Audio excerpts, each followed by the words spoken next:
for today's session. There we go. We are being recorded. Okay, so today's piece is a piece called Arcology, and it is by an artist that goes by Lightbath. And I can't remember his full name. I think it's Brian is his name.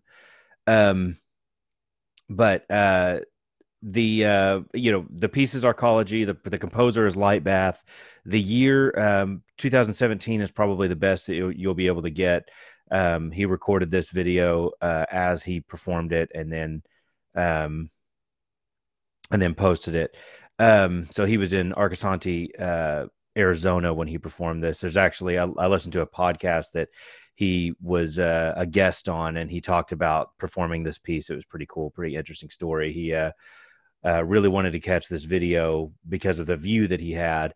So he kind of ran from a conference up onto this hill and recorded the video as the sun was setting. So you got this beautiful sunset going on behind his synth stuff.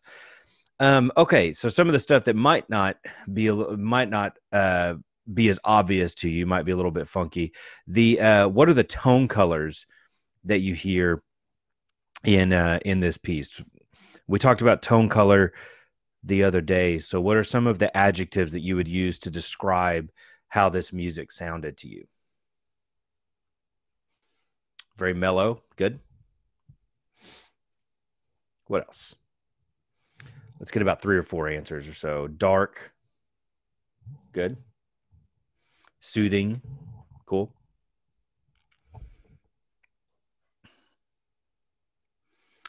Anybody else got a tone color? Light.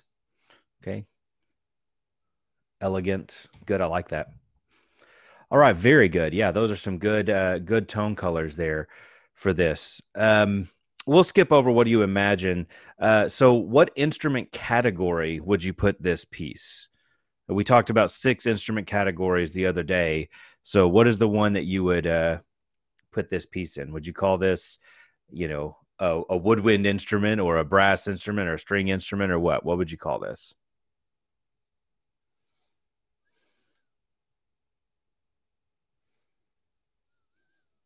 Yeah, it's an electronic instrument. Very good.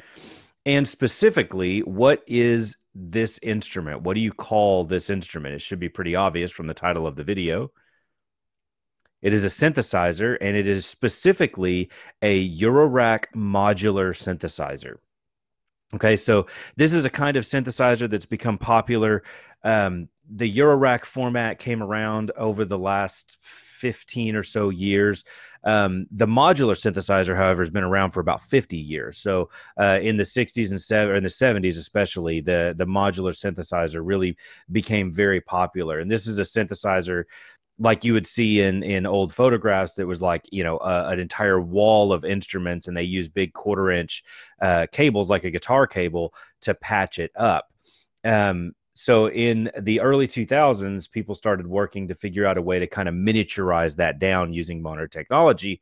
And one of the standards that came out of that was the Eurorack standard. And that's really become the most popular standard for portable modular synthesizers.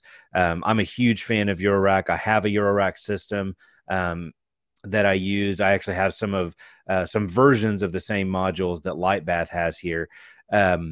But I am a big fan of this format. And the way that it works is that each of these, you can see the screws in the top here. So each of these little plates is a separate module, and you can actually take them out and replace them. And you start with just an empty case, and you build your own synthesizer from there. And you can just kind of customize it to be whatever you want. And you can plug in a keyboard to it and be able to play some of the stuff. But most modular artists are doing things with, like this is a sequencer up here, and a mixer. He's also got some randomizers in here. So the melody that you're hearing is actually coming from kind of a random voltage. So it's randomly producing a melody on its own. He's not actually writing the music there, and it's great for somebody like me that's really into generative music or music that kind of writes itself. And then you patch all these synthesizers together using these different patch cables. So the kind of spaghetti wire thing that you've got going on here, all of these instruments are being patched together, and then you just send that output out into your recording system or your speakers or whatever you're doing. So it's a pretty cool system. Later on in the semester, I may, assuming that I get to come back in person eventually, um, I'll actually bring some of my Eurorack stuff up, and we can have a look at it and mess around with it a little bit. So I think last semester I did that right at the end of the semester, and I actually did for the daily listening. I did a live performance in class of the Eurorack music. So yeah, cool. So it's a Eurorack modular synthesizer. Good. And so the final question, how many instruments are actually performing this piece? Yeah, just one. So it's the one Eurorack synthesizer. You can consider all of these different modules to be one instrument that Lightbath is controlling using these different patches. So one of the other cool things about modular synthesizers is that you have so much stuff going on. So I could talk forever about modular synthesizers, so I'm going to jump away from it before I deep dive down the rabbit hole of that because it is one of my favorite types of music to create. All right. I don't know if you can hear, but the rain has really started coming down here, and the thunder's getting a little bit louder. So I'm going to go ahead and say if I suddenly disappear, we'll just end class there. You can assume that my power's gone out if I suddenly just disappear. So if if I just drop off all of a sudden, feel free to just log out, and you'll be fine for the day. And I apologize for that, but when we're trying to do stuff online, we're kind of beholden to the weather. So we'll see what happens. I did also mention earlier that I am kind of changing up the exam format. The format's not changing, but the exam dates a little bit for this week. So you're going to want to pay attention to this. We will have class on Friday. So we are going to go ahead and log in and do a collaborate class on Friday to finish this up. After class on Friday, I will make the exam available. So I'm going to put this in the chat too. So exam one will be available at 11 a.m. on 129 so that you have the weekend to do it, and it will be due on Tuesday. What is the date of Tuesday? That would be the 2nd. So it'll be due one day later than it says on the thing. So it'll be due Tuesday the 2nd at 8 a.m. Now, if you want to take the exam in person, you can come and take it on Monday in person, Monday the 1st at during our normal class time. So if you're choosing to take the exam online, then you won't have to come to class on Monday. Okay. So instead of having you not come to class on Friday, I'm just pushing that back. I'm going to make the exam available after class on Friday. And then Monday, you'll be able to come and take it in person if you like. But if you've already taken it over the weekend, don't worry about it. You don't have to log in to collaborate. You don't have to come to class on Monday. And just make sure that that exam is due, that you've turned that in by Tuesday at 8 a.m. Okay. We got a little bit behind because of the way that the schedule worked out this semester since we lost basically 2 Mondays. So I didn't want to have to rush through everything. So that's why I decided to go ahead and push back a little bit. And I think I kind of like this format better, actually. I may adjust some of the exam dates because I kind of like doing class on Friday and then not having class on Monday. That may work out better for us. I don't know. We'll see. Everybody clear on that? If you have any questions, please don't hesitate to put them in the chat. Oh, that's not what I wanted to do. All right. Otherwise, we are going to go ahead. Correct, Amber. No class on Monday. If you want to come and take the exam on Monday, then you are more than welcome to. And if you come and take it in class, you don't have to use the webcam. So I'll provide a password that'll allow you to be able to go ahead and take the class in person so that you're not having to worry about being recorded and dealing with all that stuff. All right.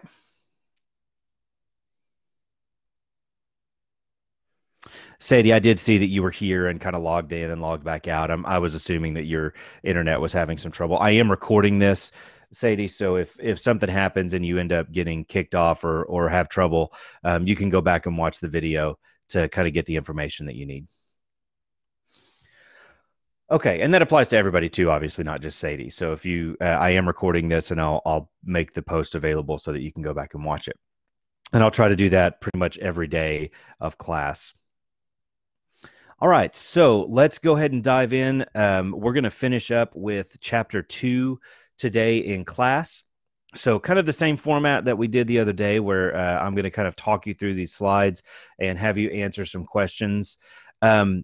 So we already went over some of this stuff. So just as a review, what are the 6 categories of instruments? I mentioned them earlier, but see what you remember there. And you can type in the chat or you can type on the whiteboard itself.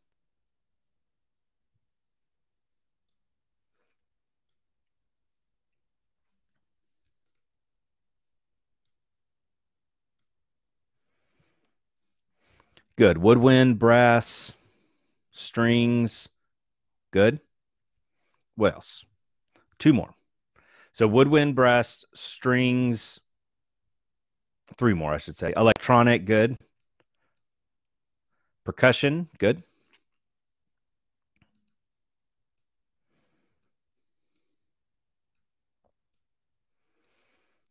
And 1 more. Instruments like the piano or the organ or the harpsichord. What category do those fall under?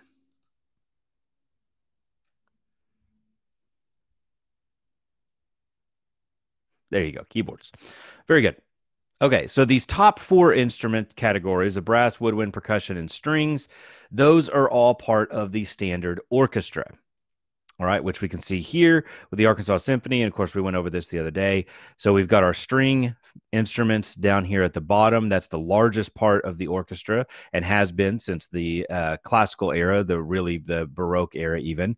Our woodwinds are the middle row of instruments. Here we go. I forget I could use a pointer here. So here are the string instruments down here. The woodwinds are in these 2 rows, and then we've got this row is brass, and then these 2 rows over here are also brass, and then we have percussion in the back. Okay, now notice with our string instruments, we do have a couple of harps, and we do have a clavier being played for this one, which is a keyboard instrument. Okay. Very good. So we talked about the string instruments the other day. We have 4 standard string instruments that we use in the orchestra, and that is the violin, viola, cello, and bass.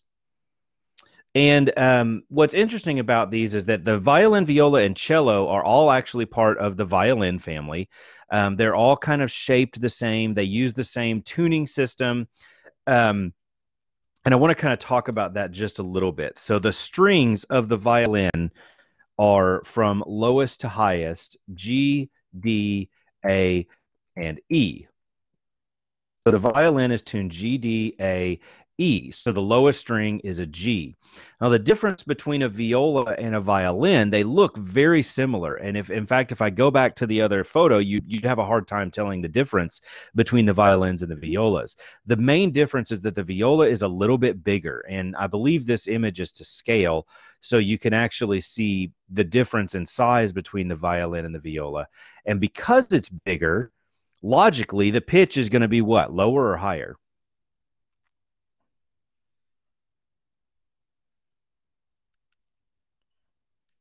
If it's a bigger instrument, the pitch is going to be lower. Yeah, if it's a larger instrument, the pitch is going to be lower generally because it's a larger object being vibrated there. So with the viola, yeah, good, Matt, like a tuba. A tuba is a very large instrument, so it's going to be lower. So with the viola, they are tuned very similarly, except that the viola has a low C. So it takes the lowest three strings of the violin and then puts one string lower in front of it. So it's tuned C, G, A, E. Now the cello is about twice the size of the viola, and logically, that means, I wonder if I can copy and paste here. Let's see. That it's actually going to be an octave lower. So it's tuned the exact same way. It has the same note names, but it's tuned an octave lower. So it is also tuned C, G, A, E. Now, all of these four instruments are tuned in fifths. Okay, so if we count up from C, C, D, E, F, G, G is the fifth note of the C scale. I messed that up. Geez. Come on, Mr. Smith. Trying to talk and type at the same time. It's not working out very well for me. Sorry, that should be CGDA for the viola and CGDA for the cello. So if we count up from G, G, A, B, C, D to the fifth note of the scale, we get the next string. And then the same for the last string. If we count up from D, D, E, F sharp, G, A, the fifth note of the scale is A, and that's the next string on the cello. The bass is actually different. It's from a slightly different category. Even though it looks pretty similar, you might notice that the shape on the top of the bass, it has more of a teardrop shape than the flat straight across, or at least pretty straight across on the viola, the violin, and the cello. It's much more pronounced on the bass. This is actually from the viol family, which is not related to the violin. The viol was actually an early string instrument that kind of went away, but the bass version of the viol, we actually kept that design for the upright string bass. This is a much larger instrument. As I said the other day, the top, the scroll of the bass usually is anywhere between 6 and 6.5 feet up, depending on the size of the bass and how high you have the peg up. It's a much larger instrument. So if you see a person standing up playing the instrument, they are most likely playing a bass. The cello is most often played from a seated position, and I believe there's a picture in your book of Yo-Yo Ma playing the cello. So he is in a seated position there, and you can see that it is a slightly smaller instrument. And also, the bass is tuned differently. Now, those of you that might play guitar or electric bass, this will look very familiar to you. So the bass is tuned E, A, D, G. And that's actually tuned in fourths like a guitar, as opposed to in fifths like the other string instruments. Okay, so if we go up from the E major scale, E, F sharp, G sharp, A, the fourth note is A, and then the same thing going up from A, B, C sharp, D to the fourth note, and then D, E, F sharp, G to the fourth note to get the strings of the bass. So it's tuned a little bit differently. It's a slightly different design of the instrument, but they are all played the same way. They are played by using this thing here, which is called a bow. It's a piece of wood with horsehair strung across it, and you rake that across the strings to create the sound. All right, so that's about all you need to know for the string family. We'll listen to an example a little bit later on, and hopefully you've already done the listening assignment 1.2, where you've had to go through and listen to each of these instruments. So that's one of the reasons why I set that assignment up the way I did, because I wanted you to hear an example of all of these instruments without having to spend the class time to do it. But we'll listen to the Young Person's Guide to the Orchestra here in a minute. Okay, so the next instrument family that I want to talk about are the woodwinds. All right, so what are some of the common woodwind instruments that you might see in orchestra or even in band? The clarinet, good.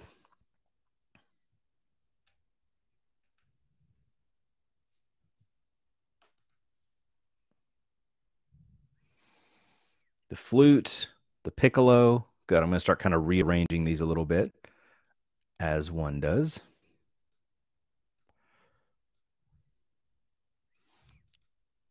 The bassoon, very good. Saxophone, good. What else? A couple more instruments that we see pretty regularly in the orchestra.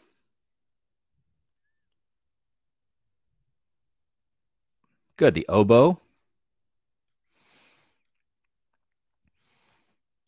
Good. So those are some of the common woodwind instruments. Yeah, good. And go ahead and keep typing them in there if you're coming up with even more. So the things to know about the woodwind family is that they were traditionally made out of wood, which is why they're still called woodwinds. The original woodwinds were actually made out of wood, and they were these kind of recorders or flutes that may have come straight down instead of being what we call transverse flutes, where you hold them off to the side. These early wood flutes, if you've ever seen like Native American flutes and things like that, those are some of the early woodwind instruments that would have traditionally been made out of wood. But today, as we got into the 20th century, we decided to start changing things around, and we have flutes that are traditionally made of metal.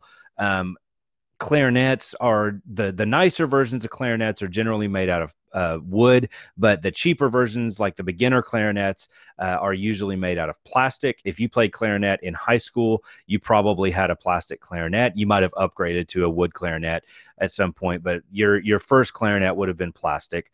The same thing with the oboe. They have some plastic versions, and then they get to wooden oboes later on.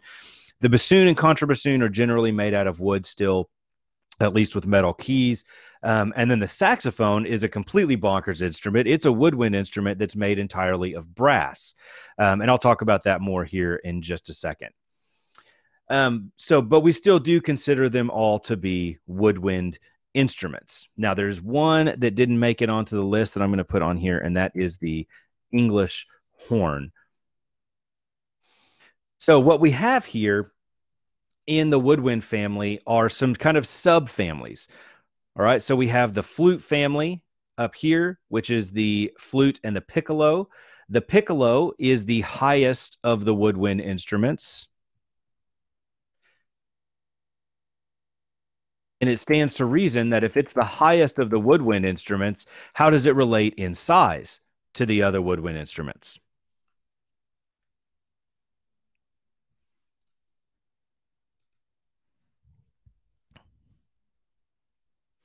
It is the smallest. Perfect.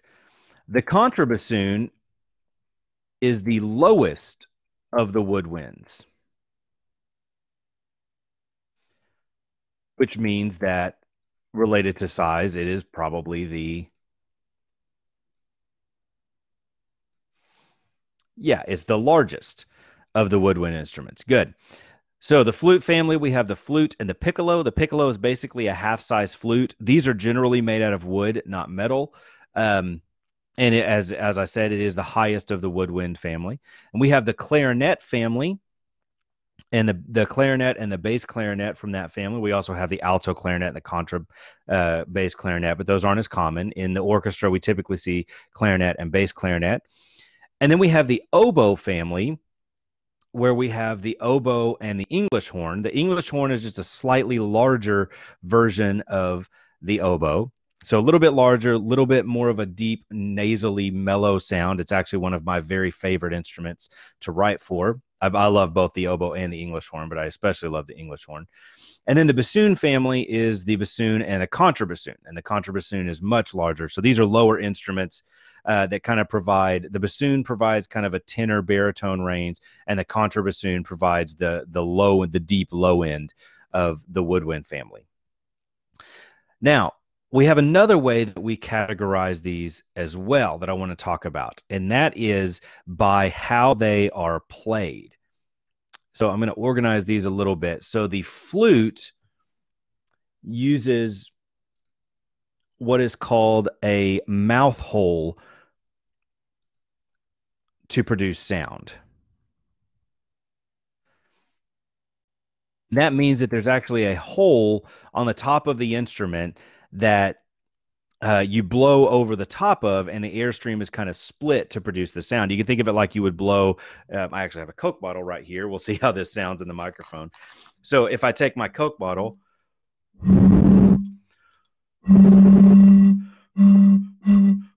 and blow over the top of it, you get that sound. And that's exactly how a flute works. It does the same thing. Obviously, it produces a much higher pitch. These instruments, the clarinet, the bass clarinet, and the saxophone, are what we call single reed instruments. And in the textbook, it showed you a picture of what that reed looks like. So normally in class, I would show you what this looks like, but I don't want to have to switch back and forth. Okay, and I'll show you on the next slide, actually. So that's the single reed instrument, which means that you have a mouthpiece with one small piece of cane or a reed over it, and we vibrate that reed to create the sound. And then the oboe and the bassoon families are what we call double reed instruments. They actually have two pieces of wood that are pushed together, and you blow through those to vibrate both of them, and it creates the sound. It's a very nasally sound. You can actually think of it like a turkey call. That's actually a double reed setup. Now, most of the time with turkey calls, they're plastic reeds on the inside of them, but it works the same way. And actually, the bagpipes are a double reed instrument as well. But with the oboe and the bassoon, you actually put the reeds in your mouth and blow through them. Whereas with the bagpipes and with like a turkey call, you blow into the pipe and it vibrates the reeds. Okay, so here's what those instruments look like. So you've got the clarinet, the oboe over here, the piccolos, the smallest, the flute, the bassoon, and the saxophone. And this would be an early recorder. Now, the recorder actually uses a different kind of mouthpiece called the whistle mouthpiece, which, if you think about like a whistle that a referee might have, it's kind of the same concept there. And most of you guys probably played the recorder in elementary school. You had those cheap plastic recorders that you were forced to play, and they sounded terrible, and it was awful for everybody. And I guarantee it was just as bad for your teacher as it was for you. Don't worry. But the recorder is actually a legitimate instrument. It's an ancient, like a medieval instrument. And when you have a really nice recorder family made of wood and people that can really play them, it actually sounds really nice. It's a really nice mellow tone. Okay, so I am going to jump over here to this other screen because I do want to show you what the different mouthpieces look like. All right, so this is a whistle mouthpiece that I was talking about on a flute. This would be a single reed mouthpiece. So you can see we have one piece of cane attached to the mouthpiece there.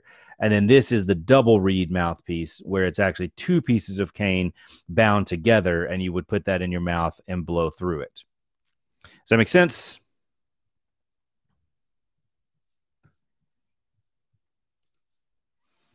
All right, so next up,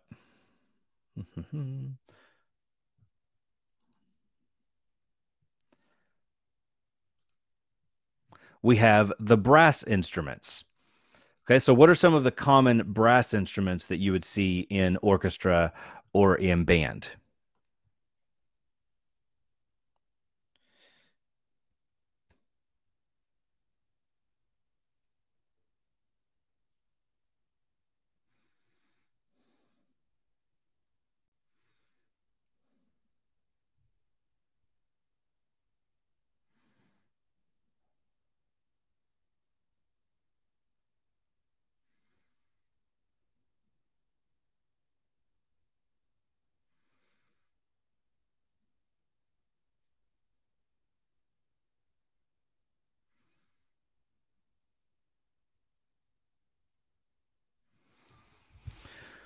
Okay, good. So we have and I'm going to again move them around a little bit, maybe if my thing lets me. Here we go. We have the trumpet, the French horn, the trombone. I'm actually put the trombone and the baritone kind of next to each other, and then the tuba. I wish I could select all of those and make them all larger at once, but that's okay. So the trumpet, the French horn, the baritone, and the tuba, and that's in order of size here. So in the orchestra, we typically see these four: the trumpet, the French horn, the trombone, and the tuba. When we get over to the band side of things is where we see the baritone or the euphonium, which are technically the same. They're very similar instruments. There are some differences, but I'm not going to get into the minutia there.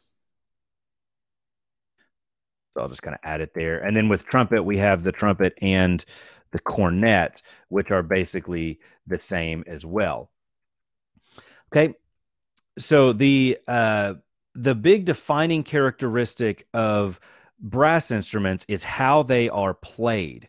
So describe that for me. How do you play a brass instrument?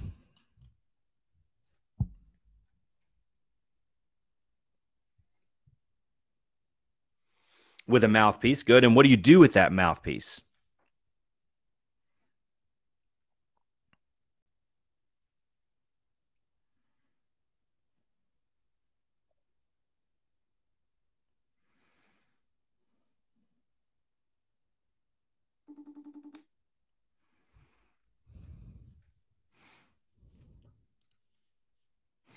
You put it up to your mouth. Good. Let's see. I think I have.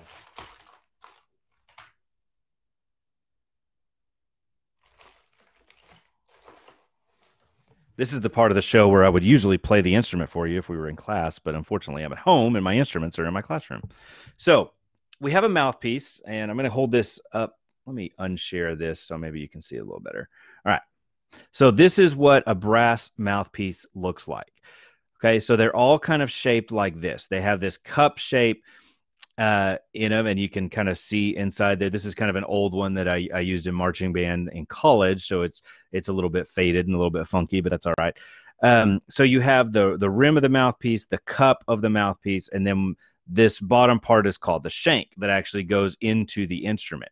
And when you play a brass instrument, you put it up to your mouth and you actually buzz your lips together through the instrument. And it sounds like this. Okay. So I'm actually just buzzing. If you ever given somebody like a zerbit, it's basically the same idea there. You're buzzing your lips together inside this to create the sound. My dog is very concerned. She just came running up. To create the sound. And then effectively for a brass instrument, we just stick this inside of a tube and it creates our instrument. It amplifies the sound out. So you can actually do this with a garden hose or a piece of PVC pipe or whatever you want and kind of create a homemade little mouthpiece that way. And I used to do that with my high school students. I had a garden hose that I would stick a oil funnel in the end of it and a mouthpiece in the other end, and you could play it like a brass instrument. So you buzz on the mouthpiece to create the sound, and that's really the defining characteristic of all of the brass instruments. So obviously the different size instrument is going to have a different size mouthpiece. So the trumpet, being the smallest of the woodwind instruments, is going to have the smallest mouthpiece, and you can see it here. Okay, the flugelhorn we're not going to worry too much about. It's basically just a slightly larger trumpet. The French horn has about the same size as a trumpet. The trombone is what I was just holding up, is a slightly bigger mouthpiece. And then we have a tuba, which has a really big mouthpiece that actually goes all the way around your lips that you would buzz into. So this is not to scale, but the trumpet is the smallest. The French horn is actually one of the longer brass instruments, but because the piping is so small, is so narrow, it produces higher pitches, but it does have a really big, it's kind of a weird instrument. And then the trombone is a little bit longer. It's kind of the most basic of the brass instruments. It's just one big long tube, and you blow through it to create the sound. And with the trombone, it's a pretty simple concept. You just extend the slide out, which just makes the tube longer. And as the tube gets longer, what's going to happen to the pitch?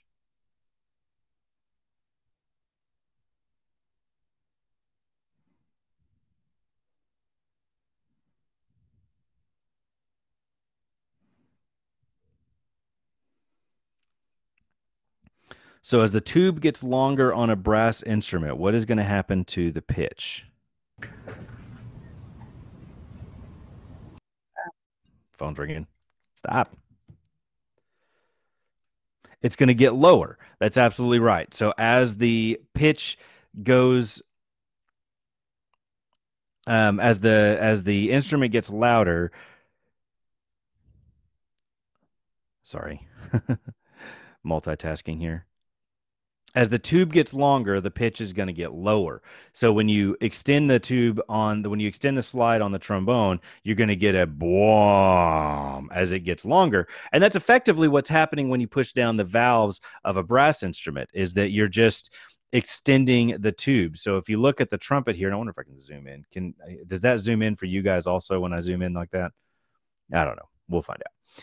So when you push the middle valve on a trumpet, it opens up this little pipe right here, which extends the note by a half step.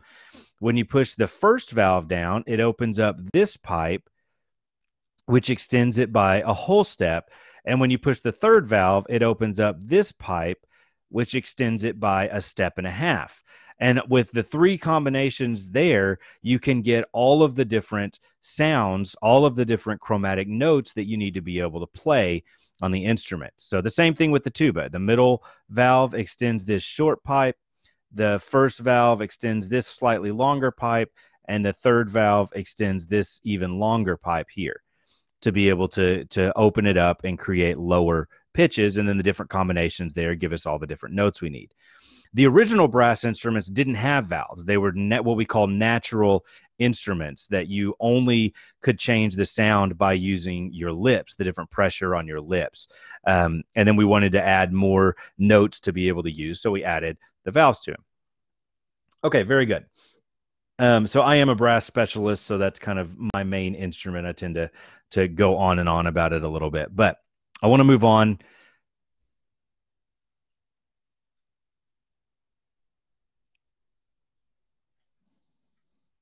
So, Amber, I don't know how long ago it was that they actually, I know that by the time I was in high school or in junior high, um, which I mean, you and I are pretty close to the same age. So, it was fairly common. It kind of just depended on your band director and what they did. The common beginning clarinets are often plastic these days, just because they're cheaper and they're a little bit more durable. So when you're handing it to a sixth grader, you don't want to hand them a nice piece of wood.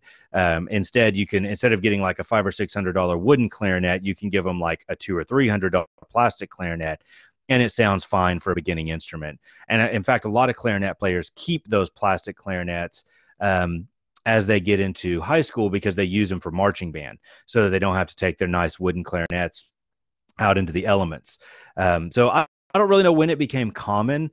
I'm pretty sure that by the time I was in sixth grade, which would have been, oh God, let's see, I graduated 18. Yeah, it was about 24, 25 years ago. I'm pretty sure that we had plastic clarinets then. It just depended on who your teacher was and what they wanted you to start with. I know by the time I started teaching, which was 2007, that it was much more common for us to give beginner students plastic clarinets. Okay,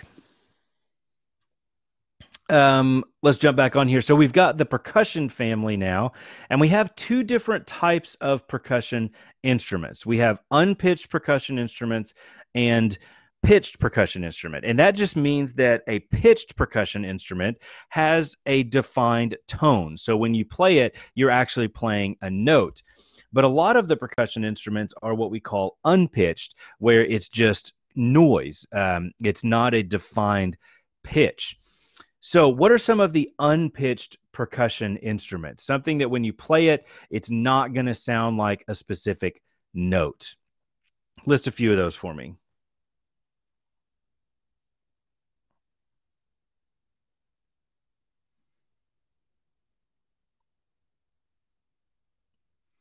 The snare drum, good.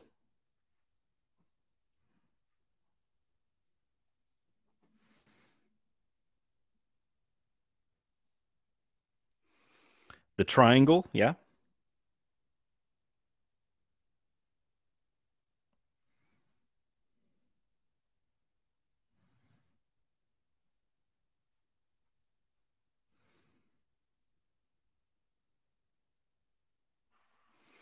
Cymbals, tambourine, bass drum, yeah, those are all unpitched percussion instrument. So most of your drums are going to be unpitched percussion instruments. So toms, bass drums, snare drums, all of those are going to be unpitched. And then we have things like cymbals and triangles and gongs, tambourines, stuff like that. That's all going to be unpitched percussion instrument as well. Of course, there's 1,000 different percussion instruments, so we don't want to try to get in there and name every one of them. Okay, and then we have some pitched percussion instruments. And what are those pitched percussion instruments called?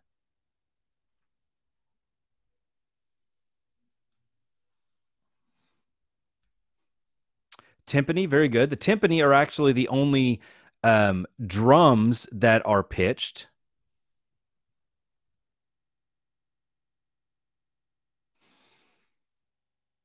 So a drum specifically has a shell or a body and a head or a membrane over the top of it.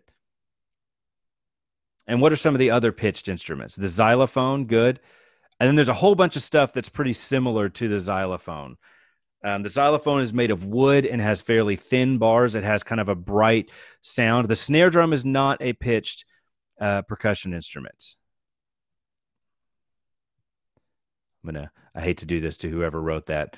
Fortunately, it doesn't show you who typed everything. So I'm just going to X out that one. The chimes are pitched.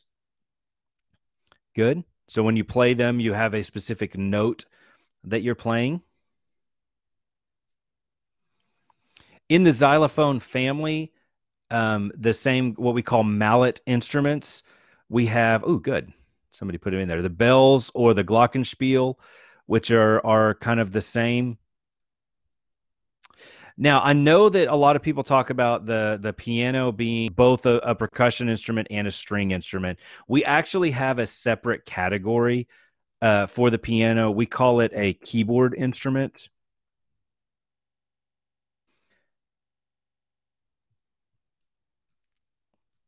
So I don't usually put those with percussion.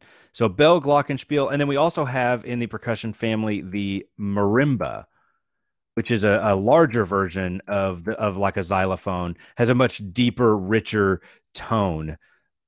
Okay. All right, good.